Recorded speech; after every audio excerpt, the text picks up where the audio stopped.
जय जय सिया राम। कल जंतर मंतर पर कुछ अराजक तत्वों द्वारा छात्र हितों के नाम पर जो उपद्रव मचाया गया,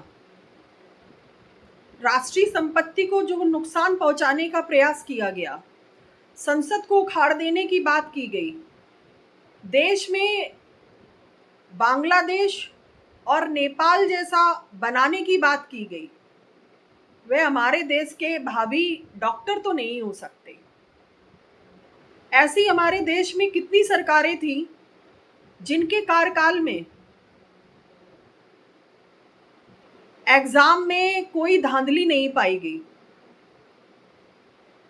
लेकिन जो अभी वर्तमान सरकार है उसमें अपनी गलती को स्वीकारते हुए, नीट एग्जाम की गलती को स्वीकारते हुए तुरंत एग्जाम कराया गया और उनका रिजल्ट भी घोषित हो चुका है। उसके बावजूद मानसून सत्र के दौरान जानबूझकर कितनी बड़ी साजिश रची गई और संसद को उखाड़ने की बात की गई। पुलिस वालों के साथ लिंचिंग की गई, उन्हें जान से मारने का प्रयास किया गया।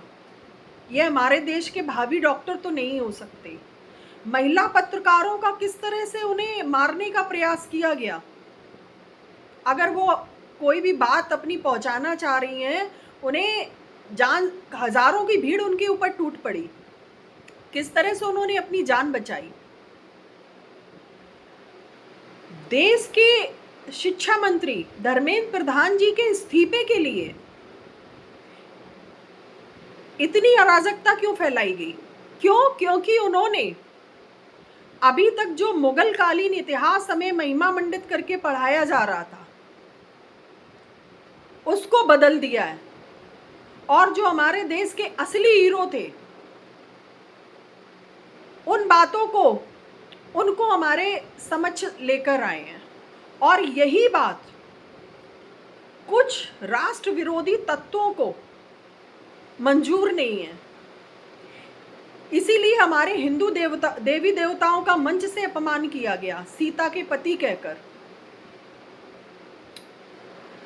धारा 370 का विरोध किया गया।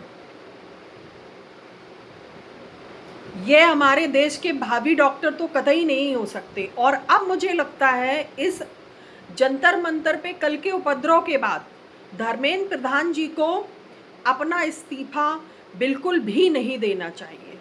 इन राष्ट्र विरोधी ताकतों के समक्ष झुकने की कतई ज़रूरत नहीं है, और जो काम वे कर रहे हैं उन्हें उसको और तीव्रता से और सच्चाई के साथ देश के सामने उस इतिहास को जो हमारे देश के वीरों ने अपना बलिदान देकर इस भारत के गौरव की रक्षा के लिए काम किया है, उसको जरूर सामने लाना चाहिए। हर हर महादेव।